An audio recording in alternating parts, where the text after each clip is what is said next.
The whiskey glass shattered against the wall, inches from Leona's head.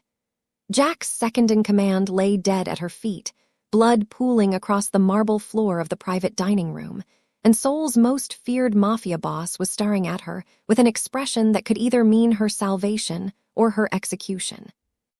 "You have 30 seconds, he said, his voice soft as silk and sharp as a blade, "to explain how a waitress knew my most trusted man was a traitor before I did, and why I shouldn't assume you're working for whoever put a bullet in his brain."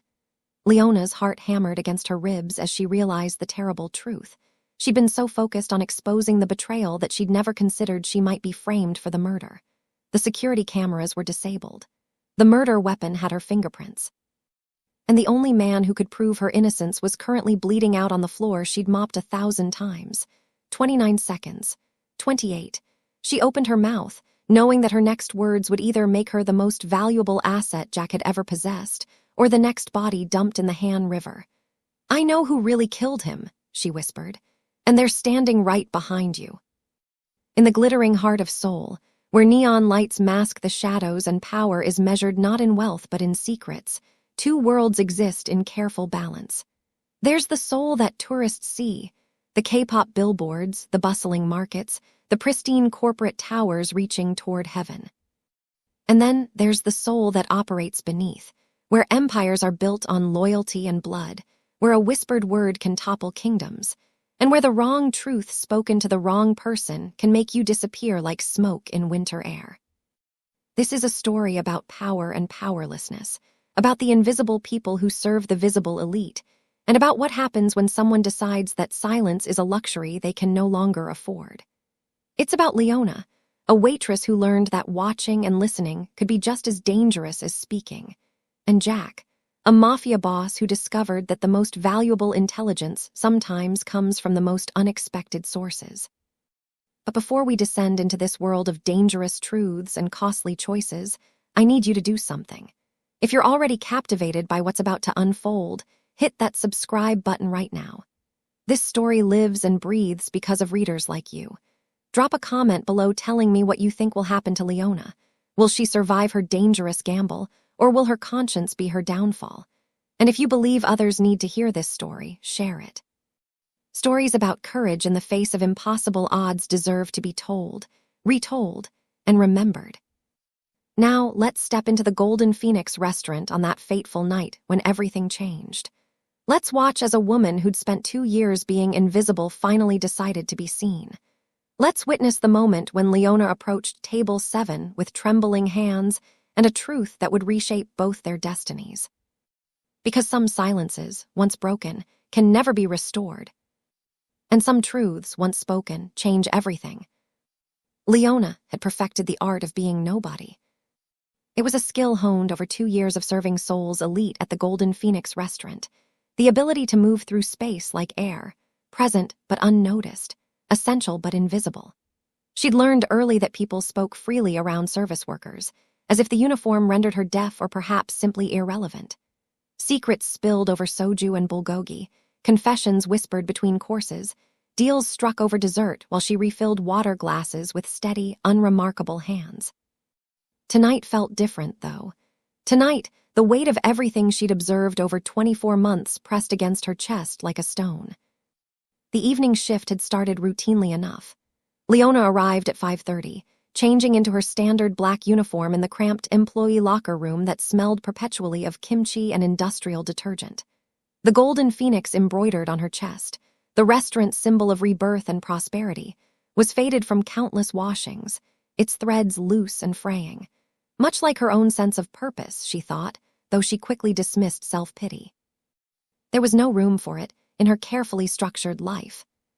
"Table assignments," Manager Kim called out, his weathered face creased with the permanent exhaustion of someone who'd spent 30 years managing other people's problems.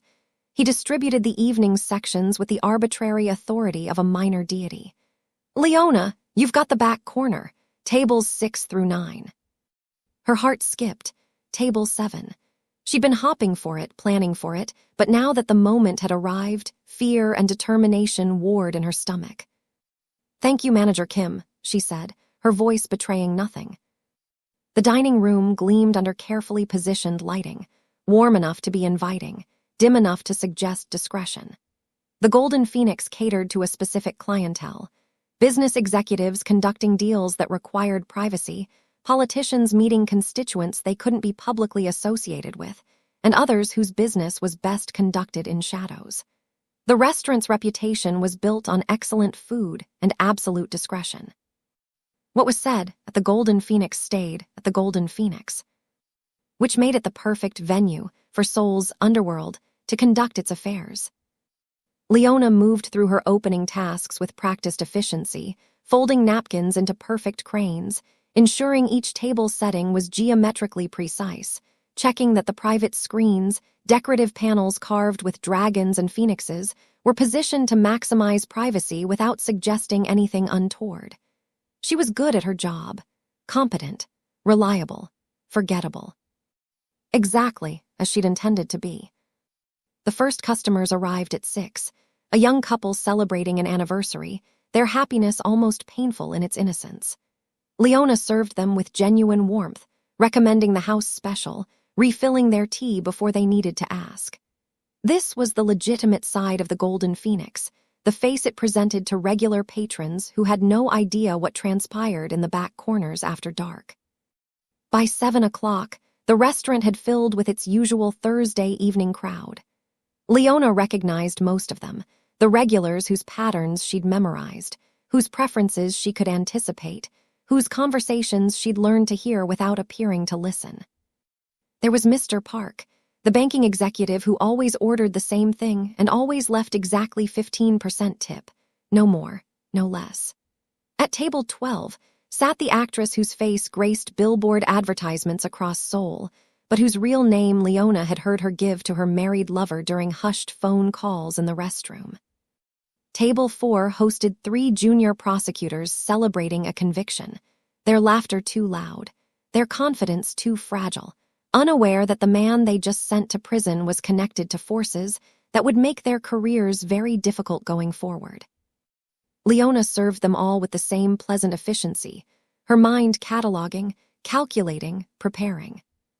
Because at 8 o'clock, table 7 would be occupied, and everything she'd witnessed, every secret she'd accumulated, every piece of information she'd carefully assembled over 2 years would culminate in a choice she couldn't take back. Her phone buzzed in her apron pocket, a text from her mother in Daegu. "The doctor says your father needs another treatment. The costs are increasing. I'm sorry to burden you." Leona closed her eyes briefly, steadying herself. 3 jobs and she could barely cover the medical bills. Her father's illness had devastated the family's finances, draining savings and accumulating debt that felt insurmountable. She sent money every month, but it was never enough. It would never be enough. She typed back quickly, "Don't apologize. I'll send more next week. Tell Dad I love him." But even as she sent the message, she knew the truth. There was no more to send. She was already working maximum hours, already skipping meals to save money, already 3 months behind on her own rent because her family's needs came first. Desperation was a dangerous companion. It made people reckless, made them consider options they'd normally dismiss as insane. "Leona," Minjai, another server, touched her arm. "You okay? You look pale." "Fine," Leona assured her, forcing a smile. "Just tired, long week." Minjai nodded sympathetically. She was young, 22, new to Seoul and still naive enough to believe hard work would be rewarded fairly. Leona envied that innocence even as she knew it wouldn't last. This city consumed innocence like fuel. At 7:45, the temperature in the room shifted. Leona felt it before she saw anything, the subtle change in atmosphere that preceded Jack's arrival. Conversations became more careful. Laughter is more measured. Even customers who didn't know who he was sensed something, the way animals sense approaching storms. The door opened. 2 men entered first, mountains of muscle compressed into expensive suits, their eyes scanning the room with professional thoroughness. Security, bodyguards, the kind of men whose presence alone suggested their employer required protection from serious threats. And then Jack walked in. Leona had seen him dozens of times, but the impact never diminished. He moved with the controlled grace of a predator, each step purposeful, economical. His suit was charcoal gray and perfectly tailored, probably costing more than she'd make in 6 months. His face was sharp angles and calculating eyes, beautiful in the way a knife was beautiful, designed for a specific purpose. But it wasn't his appearance that made Jack dangerous. It was the intelligence in his gaze, the way he seemed to catalog and assess everything in seconds. The aura of controlled power that suggested violence was always an option, but rarely a necessity. Manager Kim materialized instantly, bowing deeply. The difference was absolute. "Mr. Jack, welcome. Your table is prepared." Jack's acknowledgement was minimal, a slight nod that somehow conveyed both acceptance and dismissal. His security flanked him as Manager Kim led them through the dining room toward the back corner, toward table 7, toward Leona's section. This was it. Leona picked up a tray of water glasses, her hands steady through sheer force of will. She'd rehearsed this moment in her mind hundreds of times over the past 3 weeks, ever since she'd realized what she'd stumbled onto. Ever since she'd understood that staying silent meant being complicit in something she couldn't morally accept. She approached table 7 with measured steps, her expression professionally neutral, the mask she'd perfected, the face of someone who existed only to serve and never to judge. "Good evening, gentlemen.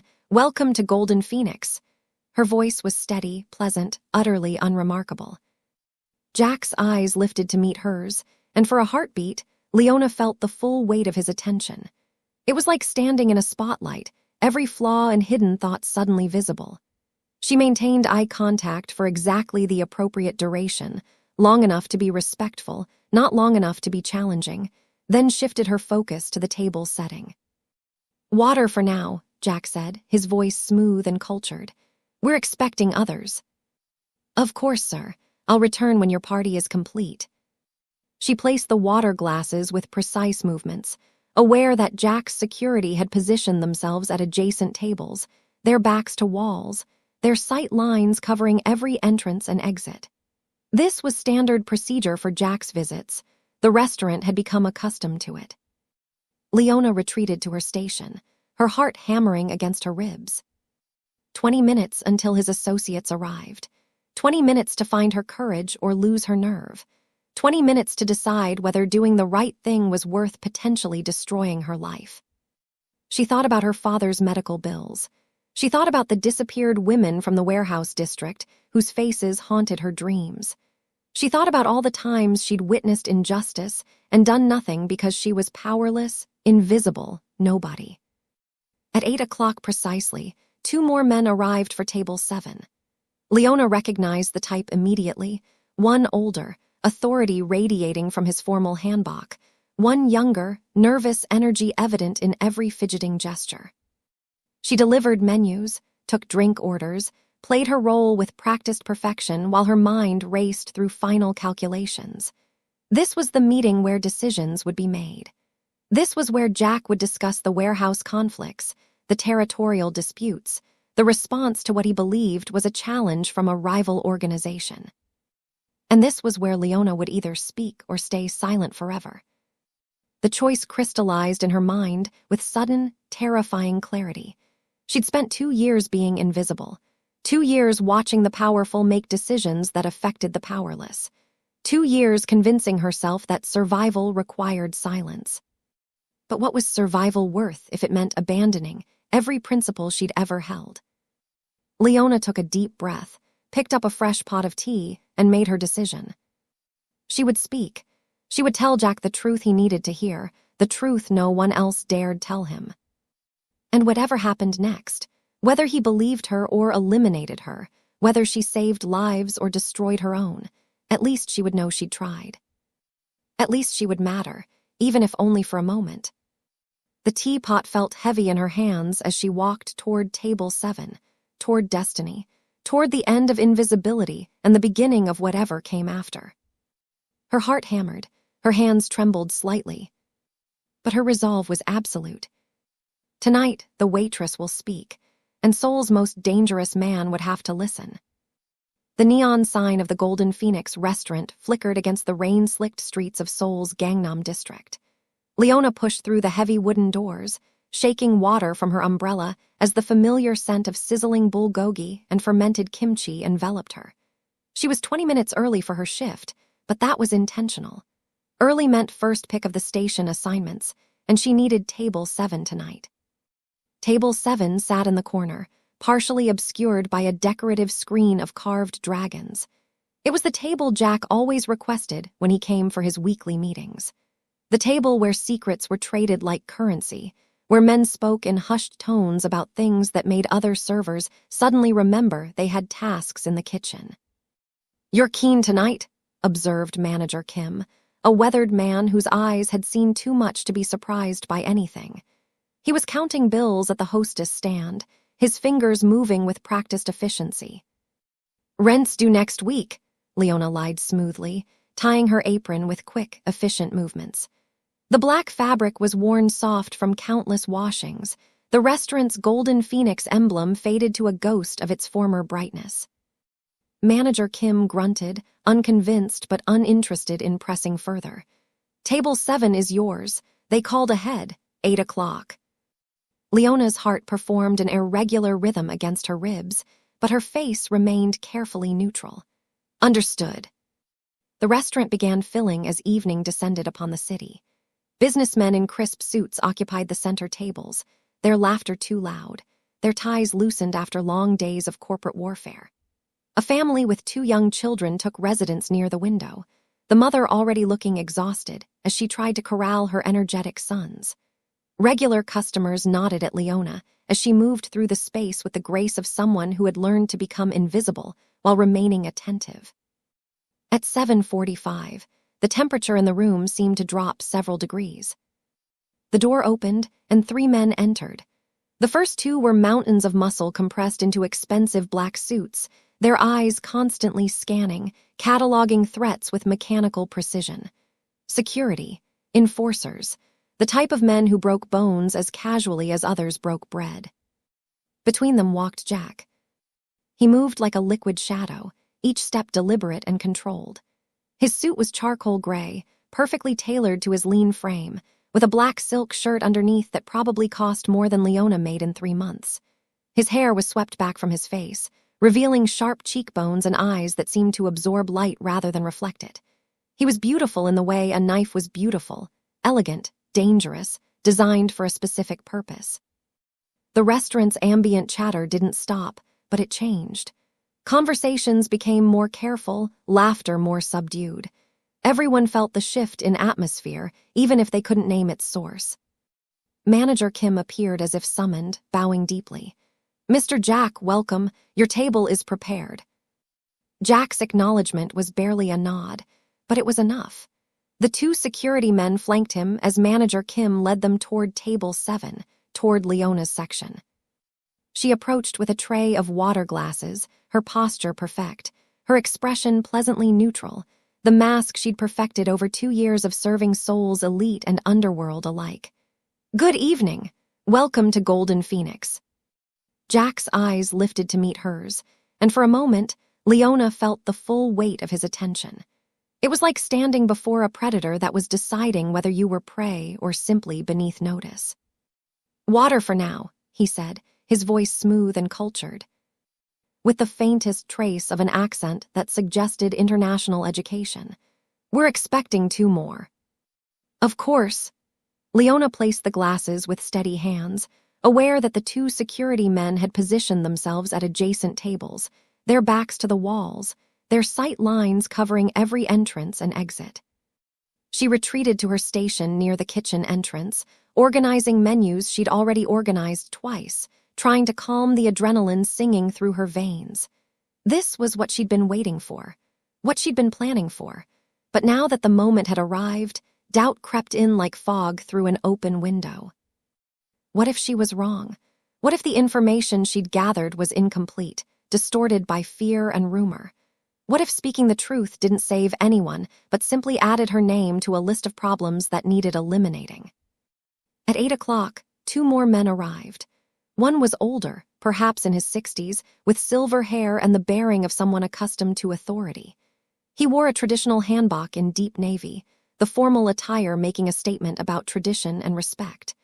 The other was younger, closer to Jack's age, with nervous energy that manifested in fidgeting hands and eyes that never settled on anything for long.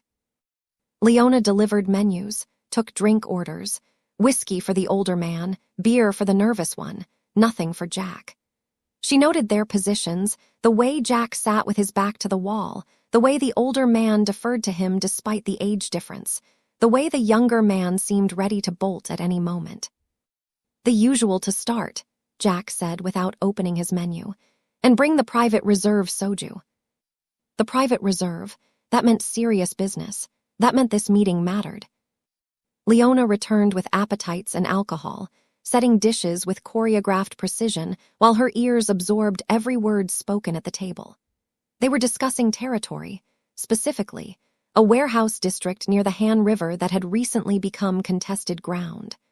Another organization, Chinese she gathered from context, was making moves into what Jack considered his domain.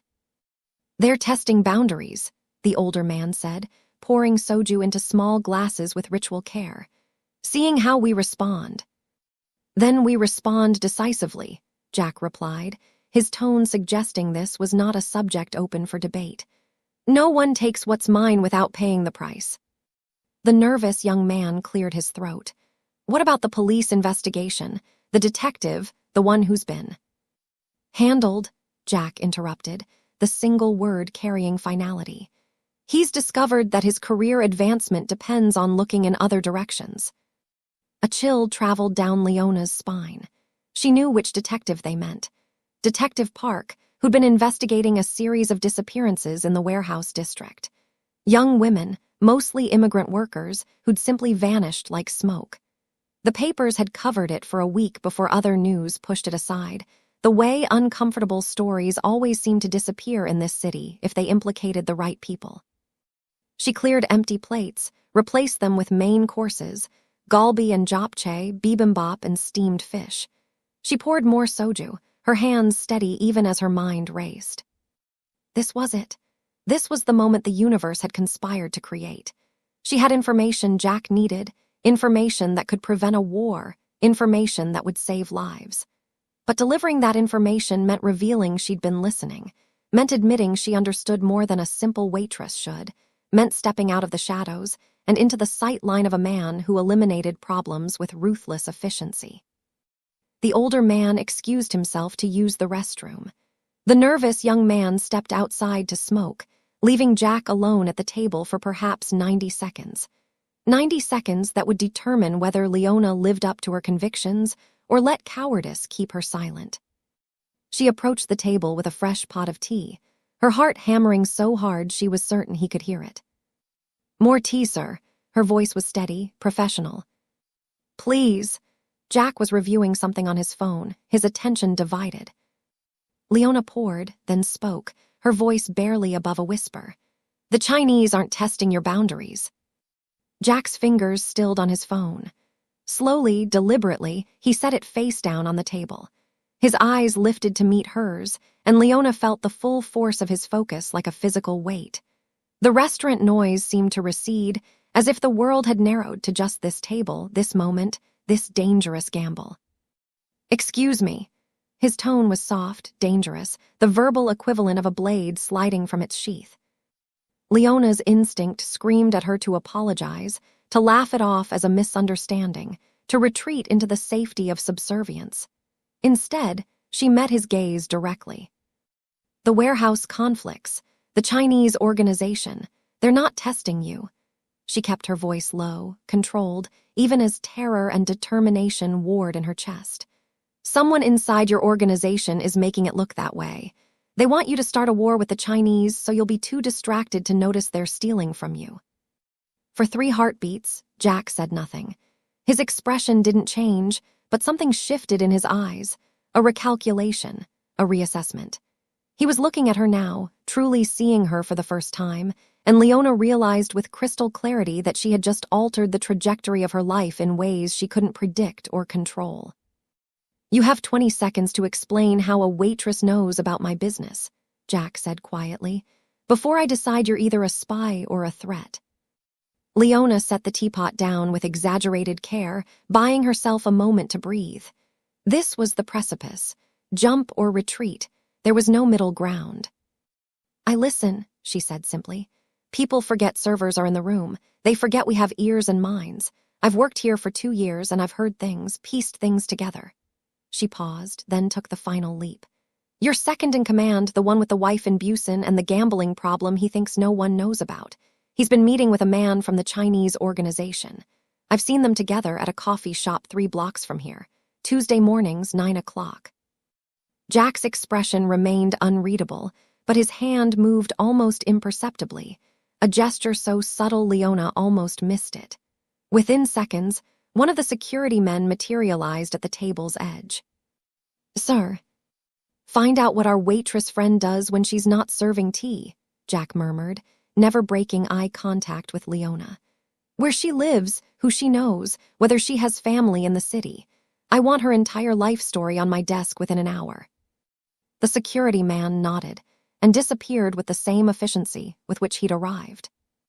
Terror flooded Leona's system, cold and sharp, but she forced herself to remain still. This was the test.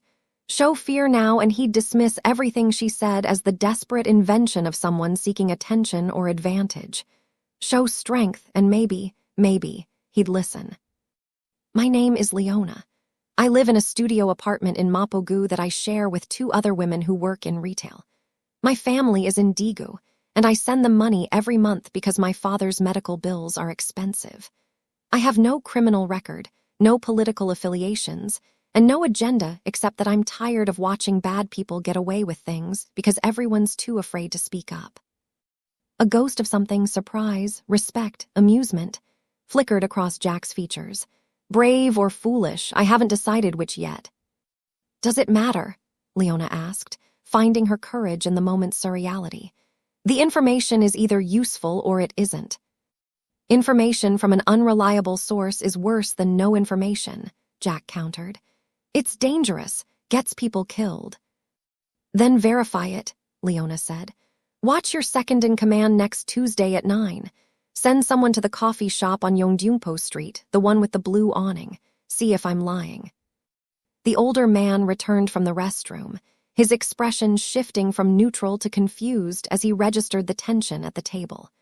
Jack held up one finger, a silent command to wait, and the older man froze mid-step. If you're wrong, Jack said softly, or if you're playing some game I haven't figured out yet, you understand what happens. I'll disappear, Leona replied, proud that her voice didn't shake.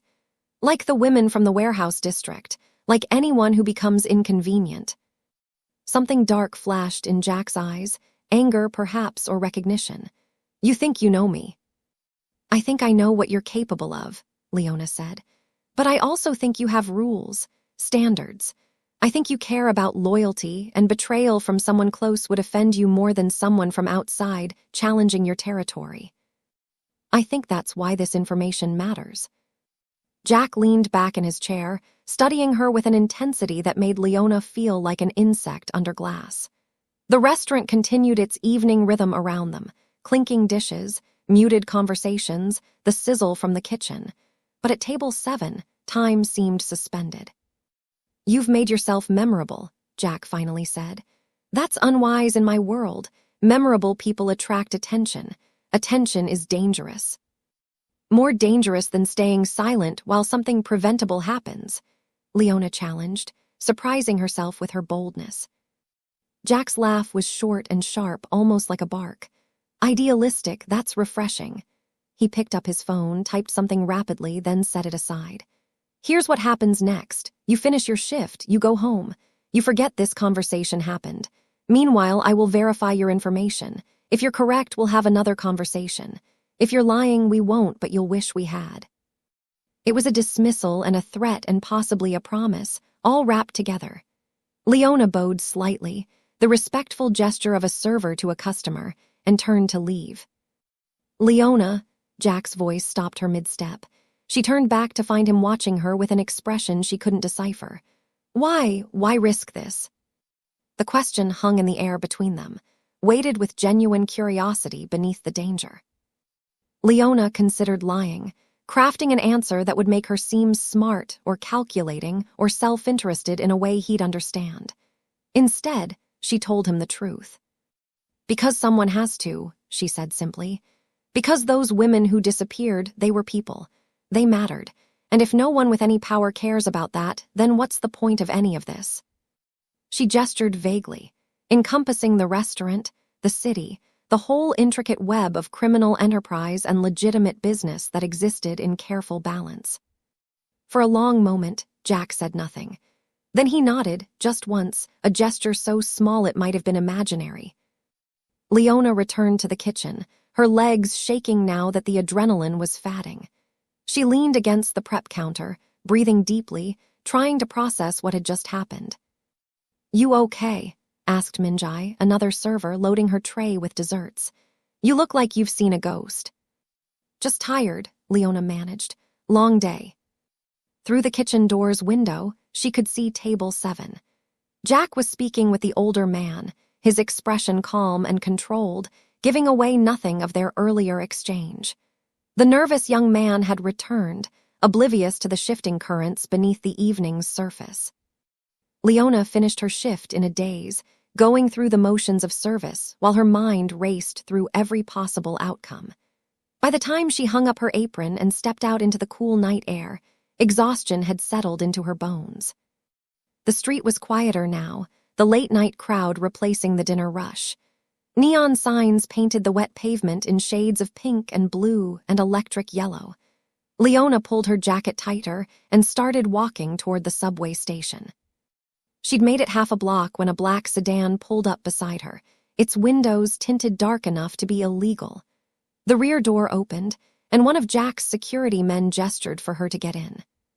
Terror and resignation flooded through her in equal measure. This was it then. He decided she was a threat after all. But when she slid into the back seat, expecting violence or abduction, she found only Jack, sitting calmly in the opposite corner, his expression unreadable in the dim interior light. "We need to have that second conversation," he said as the car pulled smoothly into traffic. "Turns out you were right about the Tuesday meetings." Leona's heart hammered against her ribs, but she managed to keep her voice steady. "That was fast." "I have resources," Jack replied. "The question now is what to do with you. You've created a problem." "How so?" "You know too much. You've demonstrated you're observant and willing to involve yourself in matters that could get you killed. You've shown initiative and courage, which are admirable traits but dangerous ones." He tilted his head, studying her. "You're a liability I can't ignore and an asset I can't waste." "So what happens now?" Leona asked, proud her voice didn't shake. Jack smiled then, and it was not a comforting expression. "Now, Leona, you're going to tell me everything else you've observed over the past 2 years. Every conversation, every meeting, every detail you've noticed. And then we're going to determine whether you're brave enough to be useful or foolish enough to be expendable." The car turned onto a bridge crossing the Han River, its lights reflecting on the dark water below. Leona watched the city slide past the window and realized with absolute certainty that her life had changed irrevocably. There was no going back to being invisible, to serving tea and pretending ignorance. She'd wanted to matter, to make a difference, to refuse silence in the face of injustice. She'd gotten her wish. Now she'd have to survive it. The car stopped in front of a building Leona recognized from the business district, all glass and steel, its upper floors disappearing into the night sky. Jack's security led her through a private entrance, past marble lobbies, and into an elevator that required a keycard. They ascended in silence, the numbers climbing until they reached the 42nd floor. The office was minimalist and expensive. Floor-to-ceiling windows overlooked Seoul's glittering sprawl, the city spreading out like a circuit board beneath them. A massive desk dominated one end of the room, its surface immaculate except for a laptop and a single photograph in a silver frame. A woman and young boy, their faces turned away from the camera. Jack gestured to a leather chair. "Sit, talk." Leona sat, gathering her thoughts. Where should I start? The beginning. 2 years ago, when you started working at Golden Phoenix. She took a breath and began. She told him about the first time she'd noticed patterns, how certain men always met on specific days, how conversations would pause when servers approached, then resume when they left. She described the regular customers who weren't really customers but sentinels, watching who came and went. She mentioned the payments manager Kim received in sealed envelopes, the way certain tables never appeared on official receipts. Jack listened without interruption, his expression revealing nothing. When she mentioned overhearing a conversation about a shipment coming through Incheon Port, his eyes sharpened, but he said nothing. 3 months ago, Leona continued, I started noticing your second-in-command meeting someone outside the restaurant. At first, I thought nothing of it, people have coffee. But the meetings were always brief, always tense, and the other man.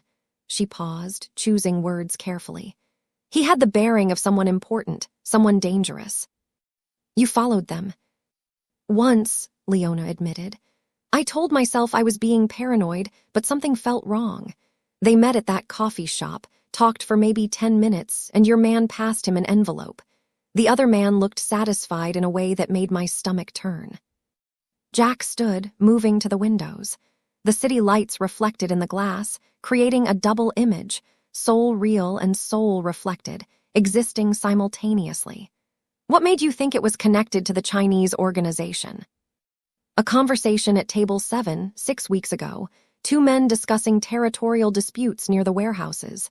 They mentioned a name, Chen Wei. Last week, I saw that same name on a business card the coffee shop man left on his table. I looked him up. He's connected to the Jade Dragon Syndicate. Jack turned, his silhouette framed against the glowing city. You've been playing detective, dangerous hobby. I've been paying attention, Leona corrected. There's a difference. Not really, both get you killed in my world. He returned to his desk, opening his laptop.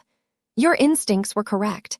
My second-in-command has been selling information, creating conflicts to distract from his embezzlement.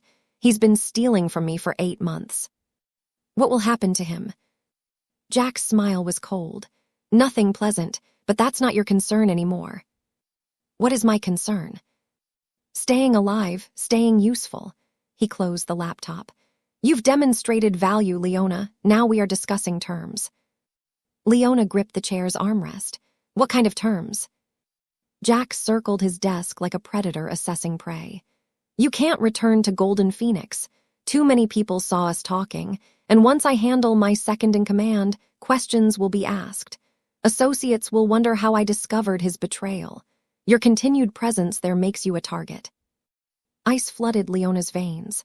I need that job. My family depends. You'll be compensated. Generously. Jack pulled out his phone, typed something. Your father's medical bills will be covered.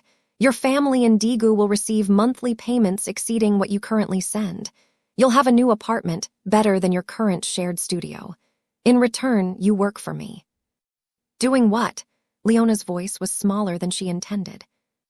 What you do naturally, observing, listening, reporting. Jack sat on the desk's edge, studying her.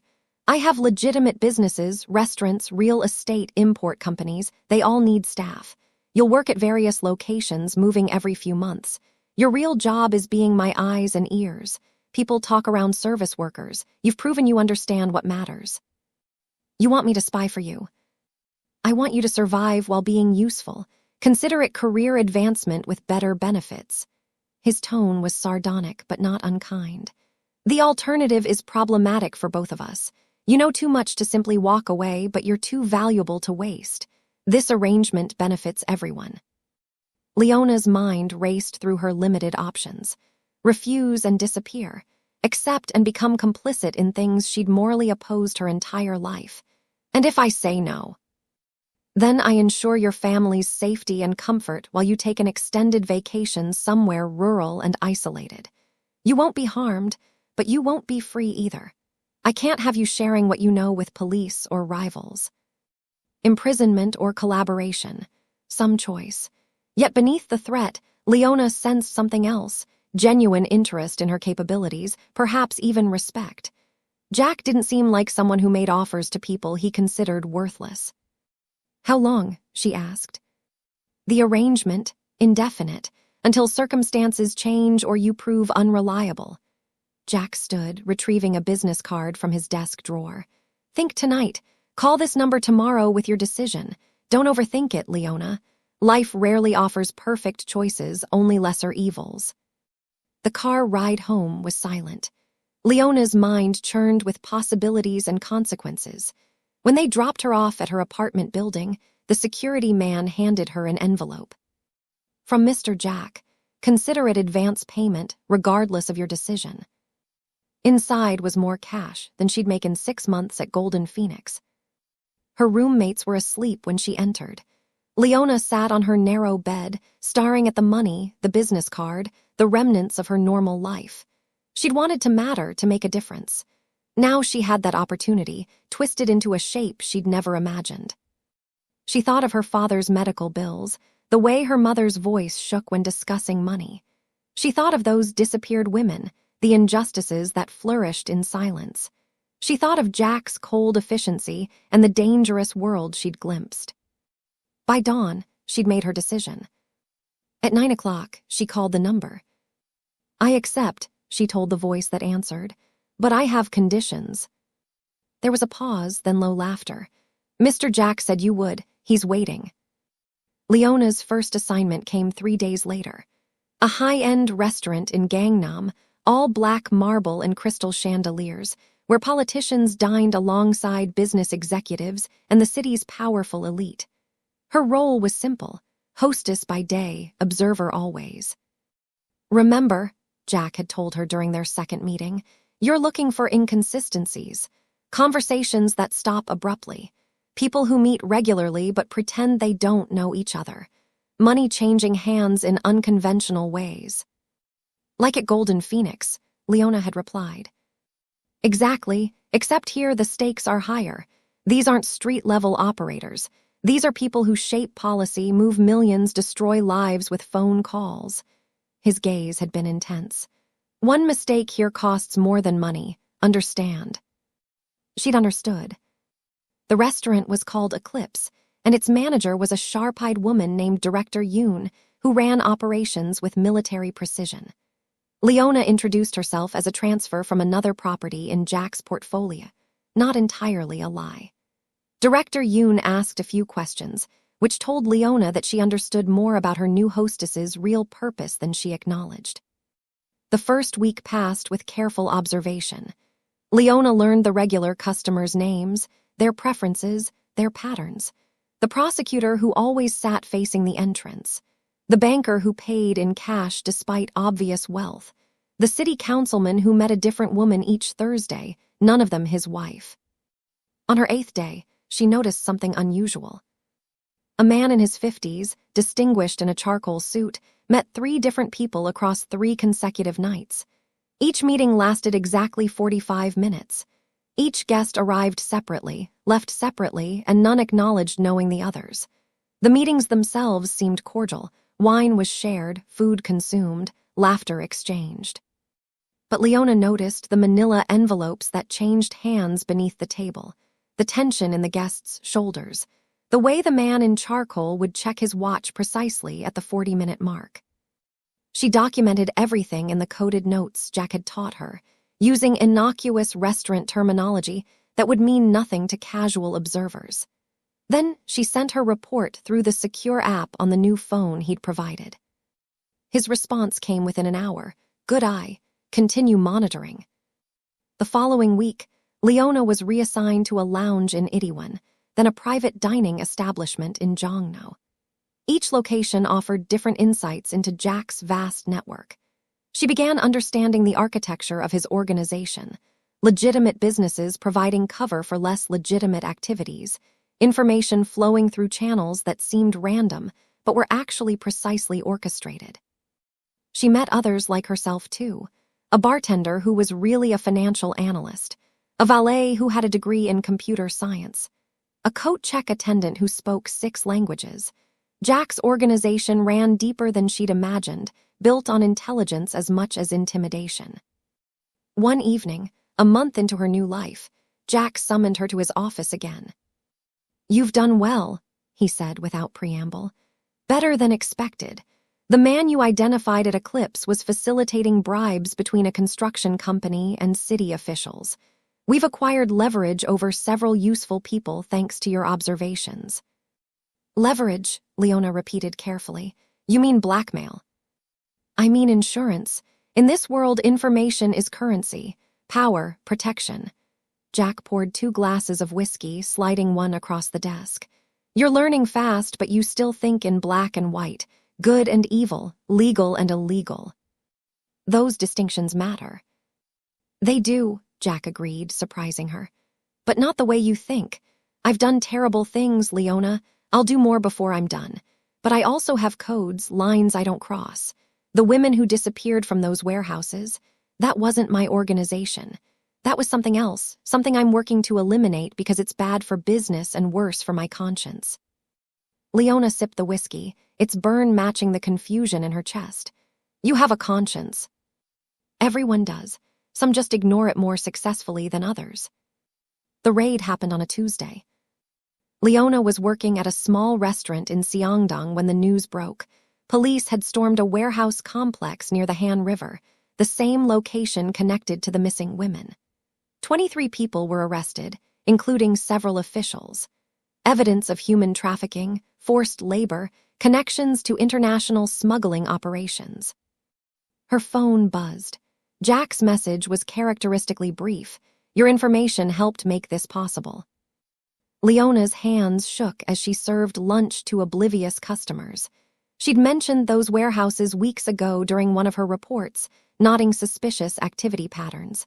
She hadn't known what Jack would do with the information. Part of her hadn't wanted to know.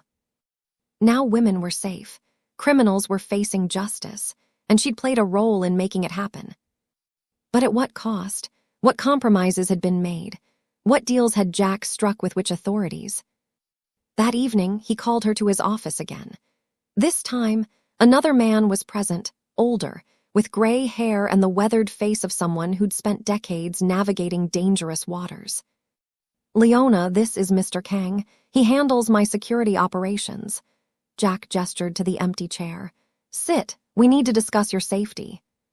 The word safety sent alarm bells ringing. "What's happened?" Mr. Kang spoke, his voice gravelly. "The warehouse operation exposed several players, including some connected to rival organizations. They're looking for whoever provided information to authorities. Your name hasn't surfaced, but we're taking precautions." "What kind of precautions?" "Increased security. Different assignments. We're moving you to a location outside Seoul for the next month." Jack's tone brooked no argument. "It's temporary but necessary." Leona's stomach dropped. "My family." "Already protected," Mr. Kang assured her. "We've assigned a security detail to Daegu. They won't know they're being watched, but they will be safe." The next 3 days passed in a blur. Leona was relocated to a coastal city 4 hours from Seoul, placed in a boutique hotel where she worked the reception desk. The change was jarring. Instead of Seoul's frantic energy, she now had ocean views and the rhythmic sound of waves against rocks. But isolation brought clarity. Away from the constant motion of her new life, Leona could think, question, evaluate. She'd wanted to make a difference, and she had. Those rescued women proved it. But she'd also become entangled in an organization that operated outside the law, that used violence and intimidation as tools. Jack's motives might be more complex than simple evil, but complexity didn't equal righteousness. One evening, walking along the beach as sunset painted the sky orange and pink, Leona called her mother. "How are you, Mom? How's Dad?" "Much better." Her mother's voice carried genuine joy. "The new treatment is working. The doctors are optimistic. And the bills, someone made an error in our favor, can you believe it? Half our debt was forgiven by the hospital." Leona closed her eyes against tears. No errors. Jack's work. Payment for her services, insurance for her continued cooperation. "That's wonderful, Mom." After they hung up, Leona sat on the sand, watching the tide come in. Every choice carried consequences. Every action created ripples. She could hate the moral compromise while acknowledging the practical results. She could work within Jack's organization while maintaining her own ethical boundaries. She could, she realized, be complicit without being corrupt. The thought should have horrified her. Instead, it felt like acceptance, not of evil but of the world's complicated nature, of her place in it. Her phone buzzed. Jack's message, "You can return to Seoul next week. The situation is resolved." Leona typed her reply, "Understood. I have questions about my next assignment." His response came immediately, "Good. People without questions can't be trusted. See you Monday." She smiled despite herself. Jack was many things, criminal, dangerous, morally ambiguous, but he was also intelligent enough to value critical thinking in his employees. The waves continued their eternal rhythm. Somewhere, women were safe who might have been lost. Somewhere, her father was receiving treatment he couldn't have afforded. Somewhere, justice and crime and survival all existed in uneasy balance. Leona stood, brushing sand from her clothes, and walked back toward the hotel. She'd made her choices. Now she'd live with them, working within the system she'd joined to bend it toward whatever good she could manage. It wasn't heroism, but it was something. Seoul welcomed Leona back with rain and traffic. Her new assignment was at a private club in Cheongdam, members only, the kind of place where Korea's elite gathered behind closed doors. Security was discreet but omnipresent, and everyone who entered carried secrets worth protecting. Leona's role was simple. She managed reservations and ensured member privacy. In reality, she was documenting who met whom, for how long, and under what circumstances. The club's interior was all dark wood and leather, with private rooms for confidential meetings. Classical music played softly, masking conversations. Leona learned the members quickly: business tycoons, entertainment moguls, high-ranking government officials, even a few judges. One member particularly interested Jack, Councilman Rhee, a rising political star known for anti-corruption campaigns and tough-on-crime rhetoric. He visited the club weekly, always booking the same private room, always meeting the same rotation of 5 men. "There's something there," Jack told Leona during one of their weekly briefings. "Rhee's been blocking legislation that would benefit my legitimate businesses. He's also been unusually successful at predicting police operations. I want to know why." So Leona watched. She noted Rhee's punctuality, his preference for whiskey over wine, the way he'd arrive tense and leave relaxed. She observed his companions, mid-level bureaucrats mostly, the kind of functionaries who made government actually operate beneath the political theater. The breakthrough came during her 3rd week. One of Rhee's regular companions, a nervous man named Deputy Director Song, arrived 40 minutes early. He sat in the bar area, drinking heavily, his hands shaking. When Leona brought his 3rd drink, she noticed documents protruding from his briefcase, official seals visible, marked confidential. "Rough day?" she asked sympathetically. Song laughed bitterly. "Rough life. You ever make choices you can't take back?" "Every day," Leona replied honestly. He looked at her then, really seeing her. "Yeah, I guess you understand." He drank deeply. "Everyone thinks they'll stay clean. Starts with small compromises, just this once, just this favor. Then one day you're so deep you can't remember what clean felt like." Before Leona could respond, Song's phone buzzed. He checked it, paid his tab quickly, and left his briefcase unattended while using the restroom. Leona had perhaps 90 seconds. She photographed the visible documents with her phone's camera, confidential police operation plans, dates and locations clearly marked. Then she texted the images to Jack with a single word: urgent. When Song returned, she smiled pleasantly and cleared his glass, acting as if nothing had happened. Jack's response came within minutes: "Leave immediately. Go to address I'm sending.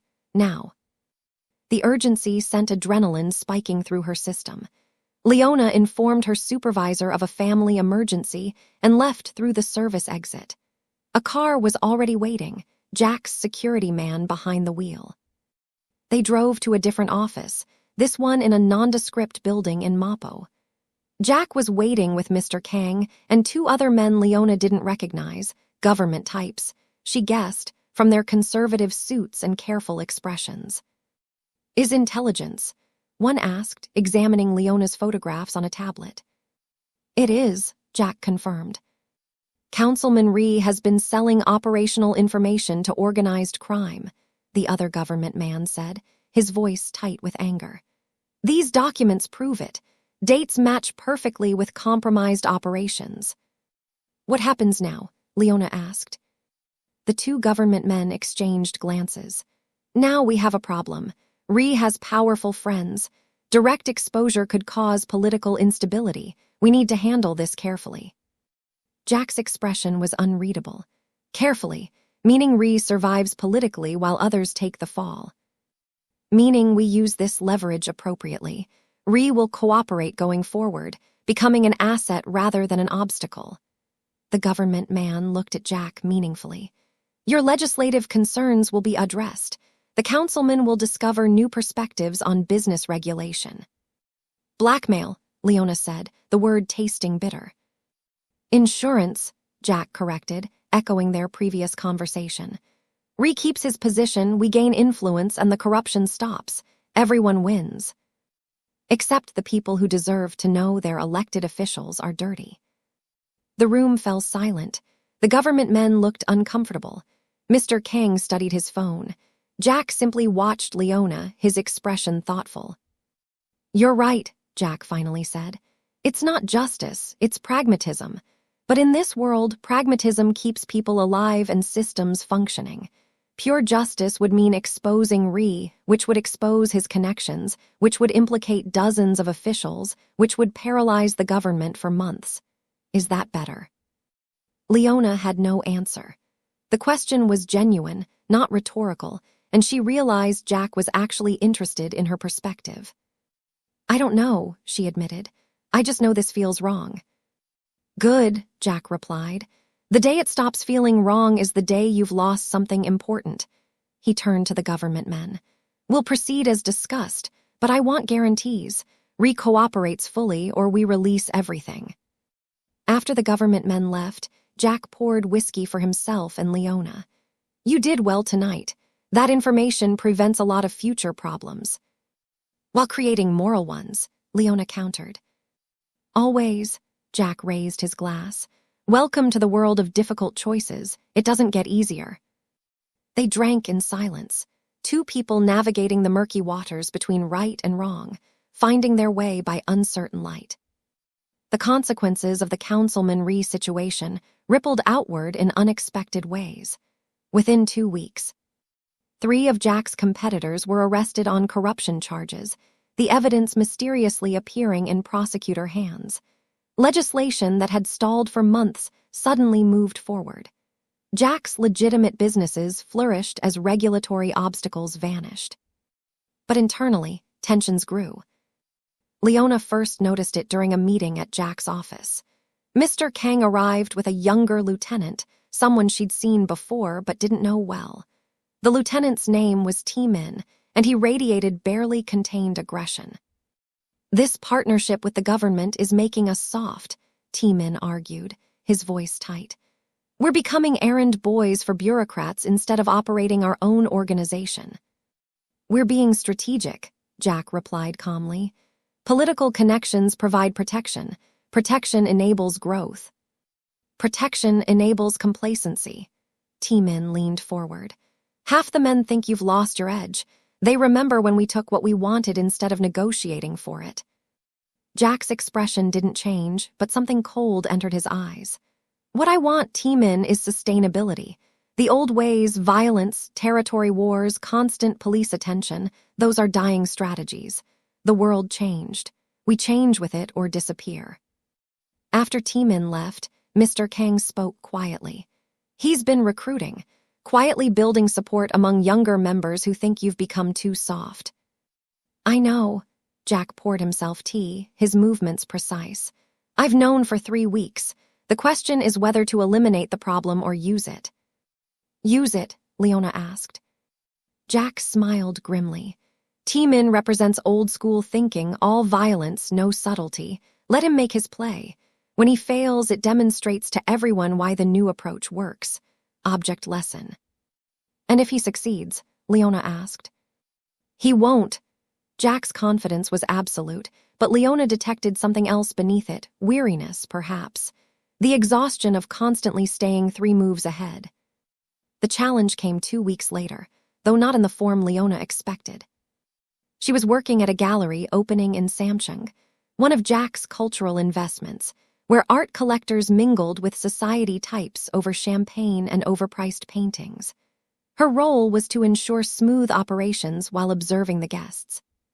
Halfway through the evening, T-Min appeared with 5 men, all wearing the same black suits that announced their affiliation. They weren't invited, and their presence immediately changed the room's atmosphere. Conversations faltered. Guests moved toward exits. T-Min approached Leona at the reception desk. "Tell Jack I'm here. We need to talk about business." "This isn't the place."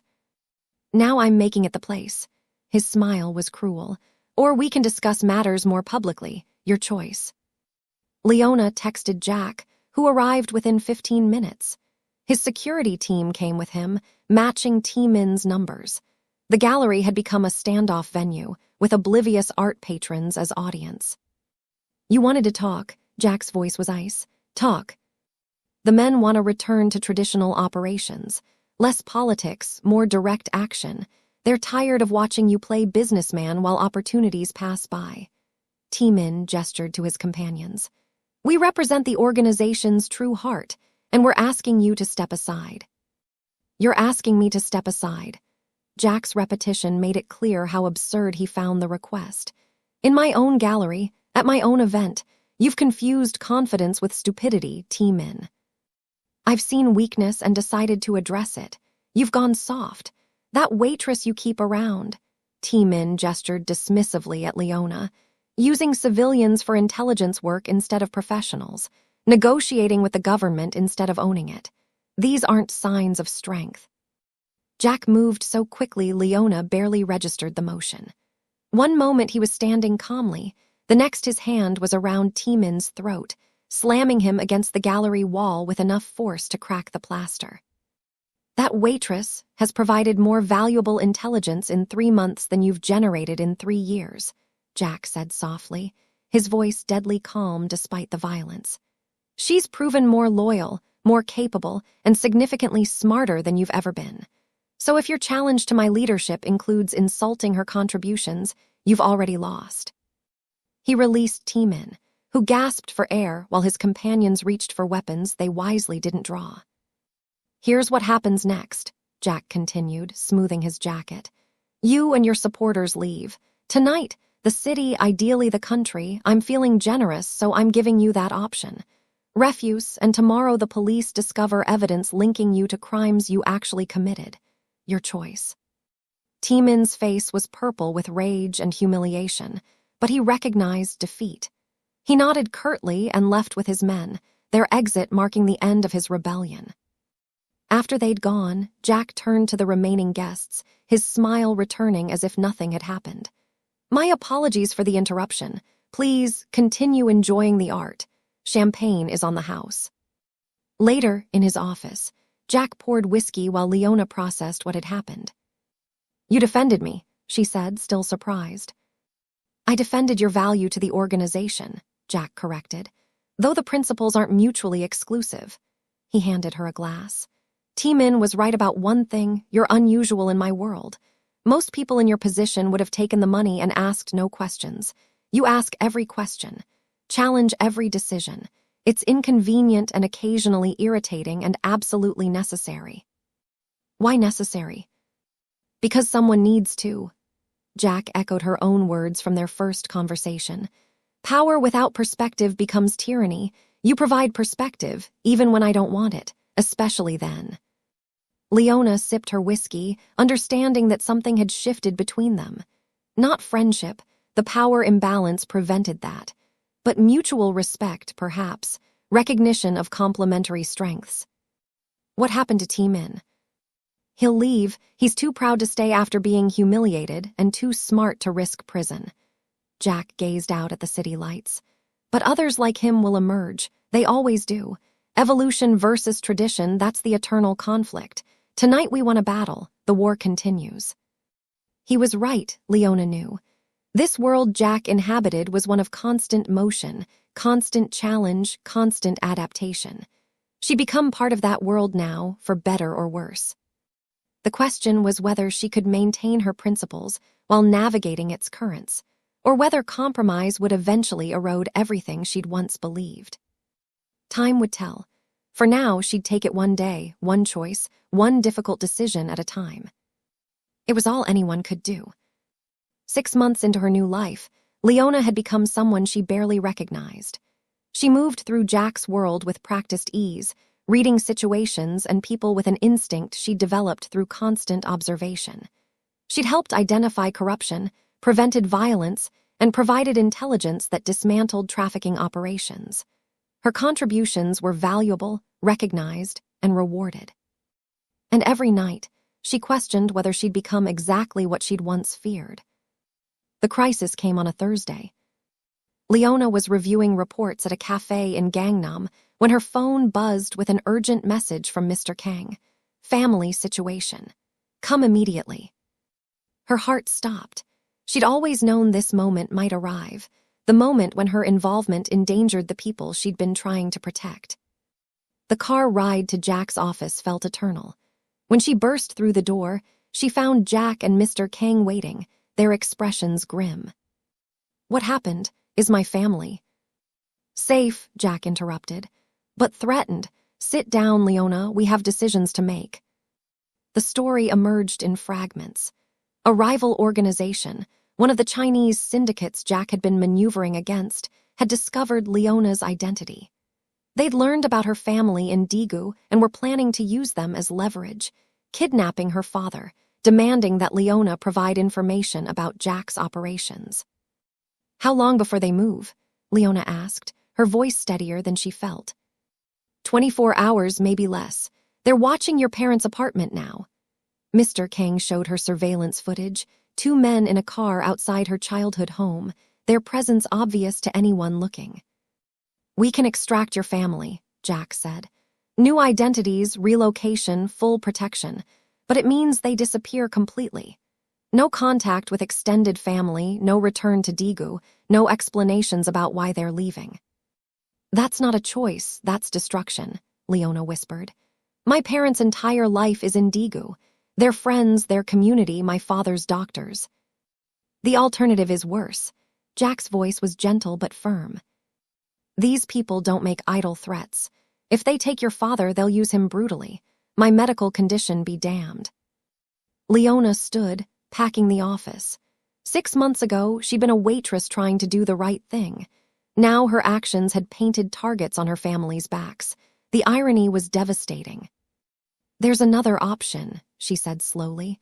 "I give them what they want, information about your operations. That's what they're really after." "No," Jack's refusal was immediate. "Why not? You protect yourself, I protect my family, they get what they want." "Because it doesn't end there. They'll keep demanding, keep threatening, until you're bled dry and they've destroyed both your family and my organization. That's how these operations work. First they ask, then they take, then they eliminate witnesses." Jack moved to stand beside her at the window. "I won't let that happen." "So what then?" Leona's voice broke. "What choice am I supposed to make?" "None, I'm making it." Jack pulled out his phone, typed rapidly. "Mr. Kang, initiate the Daegu extraction. Full protocol. Have the family at the safe house within 3 hours." "And the Chinese syndicate?" Mr. Kang asked. Jack's smile was cold and terrible. "They threatened one of mine. We respond proportionally." The next 12 hours were chaos orchestrated with military precision. Leona was taken to a secure location while Jack's organization moved. Her parents were extracted from Daegu by a security team posing as hospital staff, transported to Seoul under the guise of emergency treatment. The Chinese surveillance team never realized their targets had vanished. Meanwhile, Jack struck back, not with violence, that would escalate into war. Instead, he deployed information like a surgical weapon. Evidence of the Chinese syndicate's operations appeared in the prosecutor's hands. Immigration files were mysteriously flagged. Business licenses encountered unexpected complications. Within 24 hours, the organization had bigger problems than Leona's family. When Leona was finally allowed to see her parents, they were confused but safe, installed in a comfortable apartment in a secure building. "What's happening, darling?" her mother asked. "They said it's for our safety, but no one will explain." "I will," Leona promised. "I'll explain everything." And she did. She told them about Golden Phoenix, about Jack, about the choices she'd made, and the life she'd fallen into. Her mother wept. Her father listened with the careful attention of someone reassessing everything they thought they knew about their daughter. "So you work for a criminal," her father finally said. "I work in a criminals organization, trying to do good within it," Leona corrected. "It's not what I intended, but it's where I am." "Can you leave?" her mother asked. Leona thought about that question seriously. Could she? Probably. Jack wasn't a prisoner keeper. But leaving meant abandoning the influence she'd gained, the ability to push back against the worst impulses of his world, the small amounts of good she could accomplish from inside the system. "I don't want to," she admitted. "Not yet, there's still work to do." Later, Jack summoned her to his office one final time. "Your parents are comfortable?" he asked. "As comfortable as possible given the circumstances." Leona sat, exhausted. "They think I've ruined my life." "Have you?" The question hung between them. Leona considered it honestly. 6 months ago, she'd been invisible, powerless, watching injustice from the sidelines. Now she had influence, resources, the ability to actually affect change, but at costs she was still calculating. "I don't know," she said. "Ask me in another 6 months." Jack laughed, genuine amusement lighting his usually controlled features. "Fair enough. For what it's worth, you've exceeded every expectation. You've proven that intelligence and principle aren't weaknesses in this world, they're advantages. Rare ones." "Is that why you protected my family? Professional investment?" "Partially." Jack poured tea, offering her a cup. "Also because you've become valuable in ways I didn't anticipate. You're not just an asset, Leona. You're a conscience I didn't know I needed. Annoying, occasionally inconvenient, but necessary." Leona accepted the tea, understanding that this was as close to sentiment as Jack was likely to express. They'd formed an unlikely partnership. The crime boss and the waitress, both trying to navigate morality's gray zones while staying true to some version of their principles. "What happens now?" she asked. "Now we continue. The Chinese situation is contained but not eliminated. Politics require constant attention. The organization needs oversight." Jack met her eyes. "And I need someone to keep asking difficult questions. Think you can handle that?" Leona smiled despite her exhaustion. "I handled you, didn't I?" "You did, which is either impressive courage or remarkable stupidity." Jack raised his cup in salute. "Either way, I'm glad you spoke up that night at table 7. "So am I," Leona realized and meant it. Outside, Seoul continued its endless rhythm, millions of people making compromises, choosing paths, navigating between principle and survival. Leona was just one among them now, no longer invisible but not entirely visible either. She existed in the spaces between, doing what she could with what she had, making imperfect choices in an imperfect world. The waitress who'd known the truth had spoken it. Now she lived with the consequences, finding her way forward one difficult decision at a time.